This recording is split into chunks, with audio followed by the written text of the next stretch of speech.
the good life, full of fun. Hey guys, welcome to my kitchen. You guys like spaghetti? Do you like spaghetti with pesto, with pecorino and parmigiano? Oh my God, that's what we're making today, guys. We're gonna make homemade pasta. I'm gonna show you a way that I learned to make it in actually southern Italy.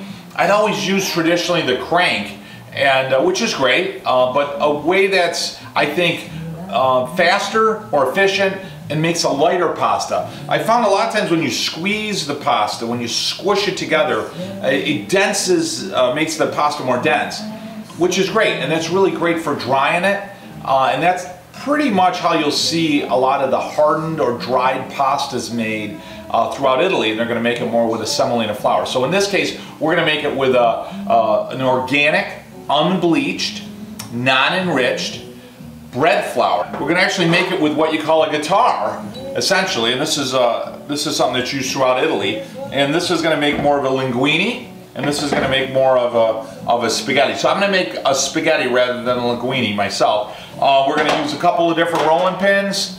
So we've got the standard rolling pin. I'm going to show you a nice way to use that one, which is nice. And then you're going to want a drying rack. Okay? So I got my drying rack, my rolling pins, my guitar. Not going to need those right away, so I'm going to kind of push those out of the way, okay?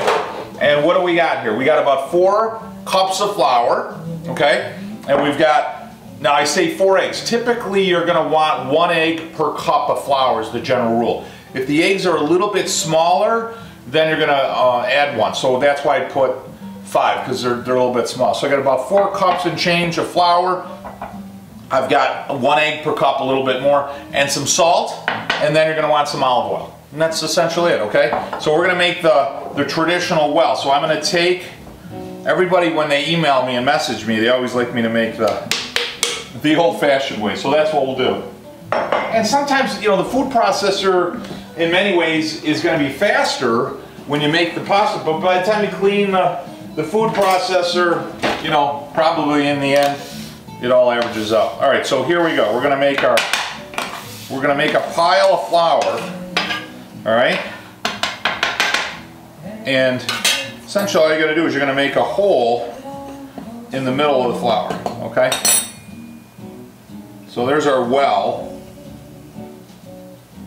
which is kind of neat. All right, and I'm gonna take some salt. You're gonna want about a 1/2 teaspoon to 3/4 of a teaspoon of salt. And a good pasta, you've probably heard me say this before, a real good pasta can handle or stand on its own. So that, what I mean is, just to have the pasta on its own, just its own flavor, is great. So what I'm going to do, a couple of tips, maybe you've heard me talk about it before. I always break the eggs in a glass container, and I break them away from the food. That way if any shells go in, you don't get shell on your food. And I like the clear glass container, because if you break a shell, it's easy to see it and get it out of there, because sometimes that can be difficult. I'll always mix the egg mixture ahead of time. That way the eggs, the whites, the yolks, everything's really well incorporated. And sometimes it's good, and you know, I'll do that. I'll do about a 1/2 cup, maybe a little bit less, but a 1/2 cup of olive oil. So I mixed all that together. And then you're going to incorporate your liquid in with the egg mixture, okay? And you're going to incorporate all that within the flour.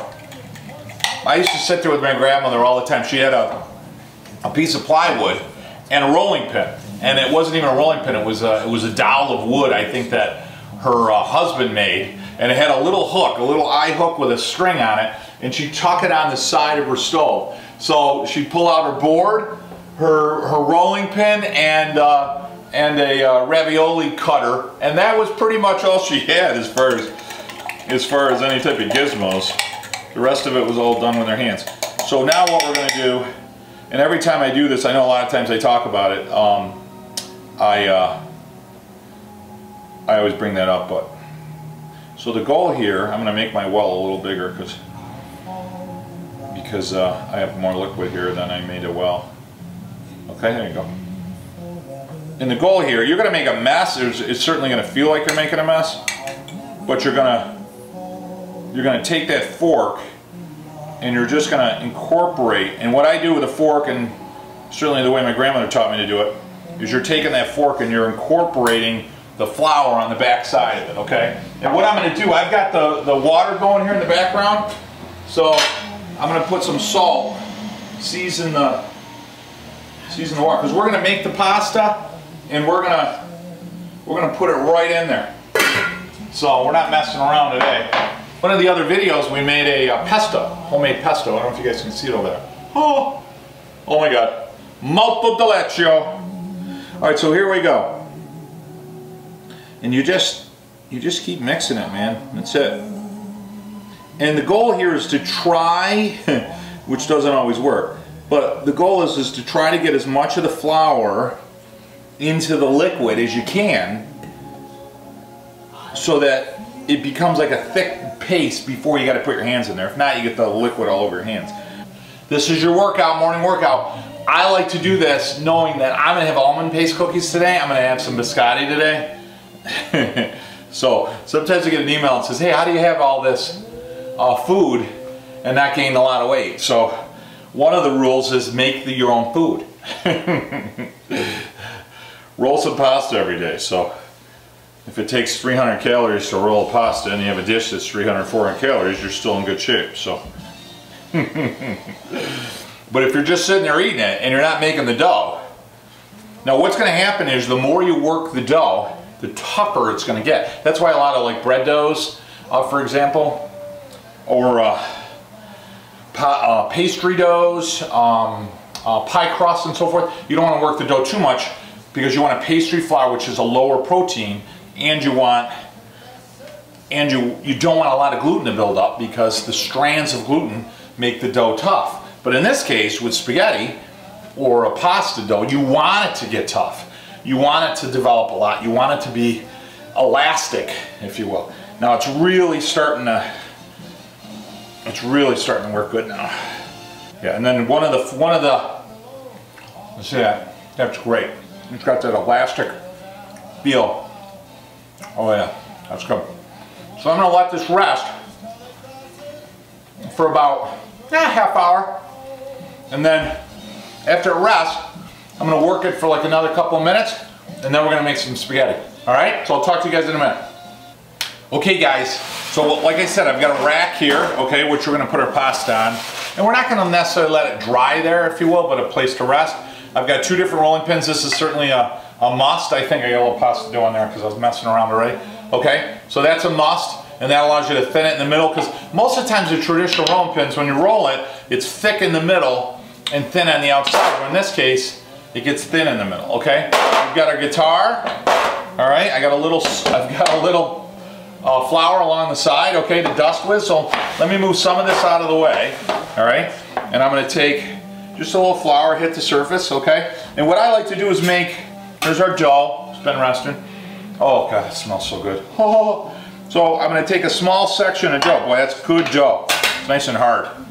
It's got that elasticity to it, okay? Now sometimes you can cover it up with a rag and all that, but in this case, we're going right at it. So I make like little pancakes, cut them in half, push them on the guitar.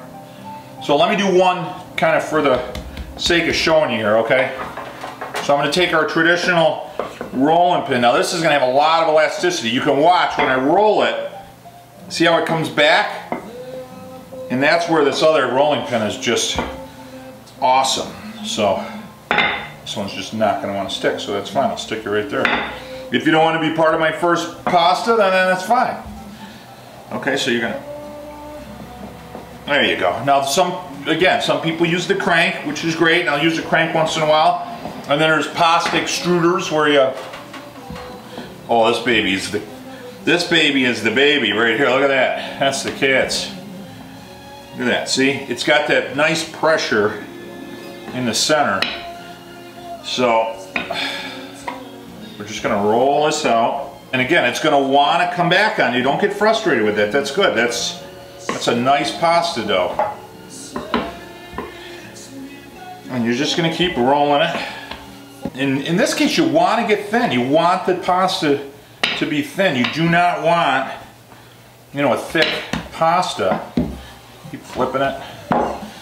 Oh, this is good. There. See, now right there, It just got good. What a great workout, huh? So you can have as much pasta as you want if you make it. My grandmother would have killed for one of these. I don't know if they were around back then, but in the sense of, anyways, her realizing it, but I know that she would have loved that. I can remember her sitting there, or I'm sitting there with her making, the one thing I remember her making a lot of is spaghetti and gnocchis and ravioli. I mean, I remember that, you know, I mean, I was around her all the time in those early days. And then after that, you know, you'd be around your dad. My dad would make raviolis all the time. Still makes raviolis all the time. So it's fun. All right, so we got a nice, you're gonna see it's gonna stretch, right? And then kind of goes back, right? So again, let it stretch. Don't be afraid, because this is really stretchy dough, okay? So let me make one for you quick. Okay, so I do that, then I take my, look at that. I mean, it's almost tough to cut. That's how perfect that is, okay? So I've got one half, I've got another half, okay? There's our dough. Here's our pasta maker, okay? So this is gonna make our spaghetti, all right? So what I'm gonna do is take this piece, I'm gonna place it right here on the pasta maker, okay? And real simple, you're gonna take your rolling pin, okay? And you're gonna push through it. And you're gonna see it's got the wooden on the side, the wooden rails, sorry. And you just push right through it. And once I get it about where it's just starting to come through, I let it rest on my stomach and I just push through it. Now sometimes you do it with your hand, which is fine. So in the end you gotta kind of hit it through with your hand, but look at that. Is that beautiful? Oh my God. So that slices it for you. And I'm gonna show you this in a minute. Watch. All right, there you go. So I'm gonna dump it, right? And then there's, look at that, isn't that beautiful? And there's your spaghetti right there. So what I'll do is I'll take it in a cluster, right? And then I traditionally leave it in a lump like that. And that's usually how they'll do it in Italy. I like the rack. Sometimes they'll do it on the ground, or on the tabletop.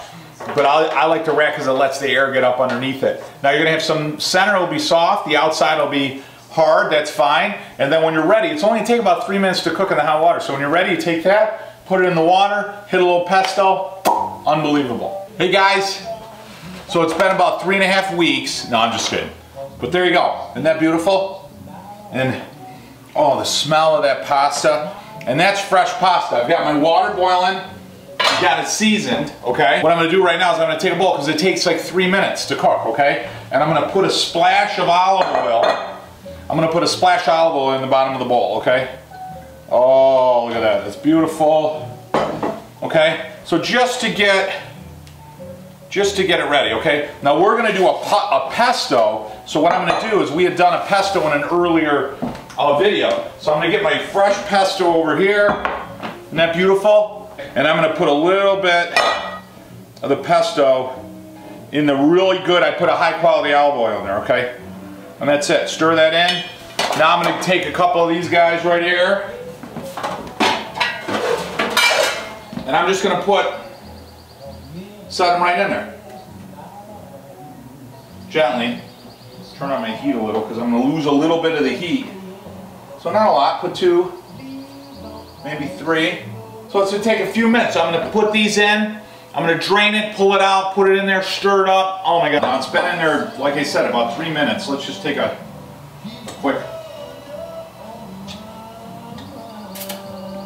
You gotta be able to do that. That's how you can test a true Italian. They can suck in spaghetti, so that's good stuff. So you wanna pull it out just before you think it's done, because you gotta remember, it's still hot and the spaghetti's still cooking. So I'm going to pull that out. And it's okay to have some water. You know, some people think you got to dry it and you don't want to dry it. I'm not going to stop the cooking process. I don't want to run cold water over it because then I'm washing away all that nice healthy starch and all those great flavors. So let me pull this off. Okay, and then what I'm going to do is I'm going to mix it in there with that pesto. That's going to prevent it. That's going to prevent it from sticking. Okay, and I'm going to try to. Oh my God!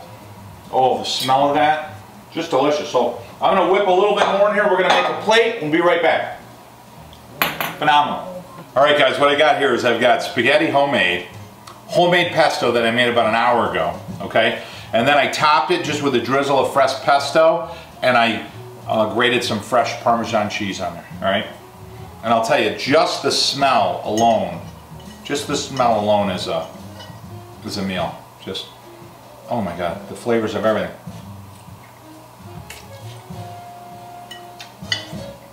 Oh my God.